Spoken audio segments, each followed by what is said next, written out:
జిల్లా కేంద్రం బీబీగూడెం వద్ద ఘోర రోడ్డు ప్రమాదం సంభవించింది. అసలు ఈ ప్రమాదానికి గల కారణం ఏందో మనం డీఎస్పీ సార్ తెలుసుకున్నాం. అంతేకాకుండా అసలు ప్రమాదంలో ఎంతమంది చనిపోయారు, దానికి ముఖ్య కారణం ఏంటో సార్.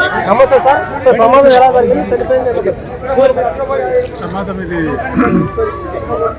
ఖమ్మం సూర్యాపేట రోడ్ మధ్య రోడ్లో జరిగింది.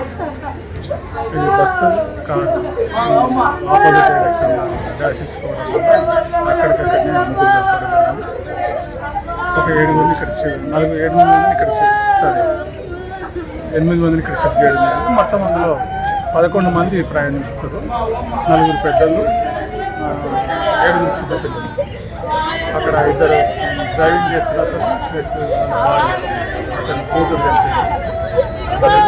కొడుకు కూడా ఇక్కడ సీరియస్ ఉంది. మిగతా పిల్లలకు కూడా సింపుల్ ఇంజరీస్, పెద్దలకు మాత్రం కూడా సింపుల్ ఇంజరీస్. ఒక బాబును మాత్రం హైదరాబాద్ నీళ్ళ వరకు రెఫర్ చేశారు.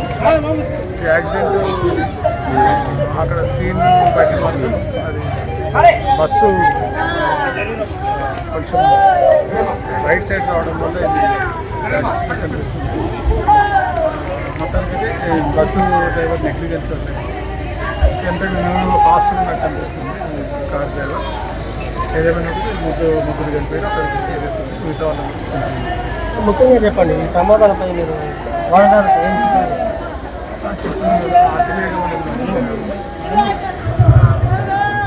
అదేవిధంగా కెపాసిటీ నుంచి కూడా ప్రయాణించకూడదు.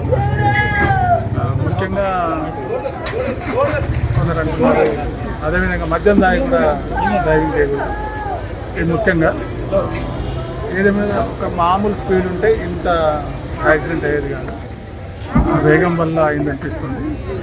ఇందులో పక్క బస్ డ్రైవర్ నెగ్లిజెన్స్, అంటే రావాల్సిన దానికన్నా మార్జిన్ రైట్ సైడ్ రావడం వల్ల మనం డిఎస్పీ గారు సూచనలందరికీ ఏంటంటే ఇక్కడ ఏదైతే ఉందో బస్సు డ్రైవర్ నిర్లక్ష్యంతో ప్రమాదం చెప్పవచ్చు అని చెప్తున్నారు. అంతేకాకుండా కారులో కూడా 10 మంది కాదు 11 మంది కూడా ప్రయాణిస్తున్నారు. దాంతో పాటు లైక్ చేయండి.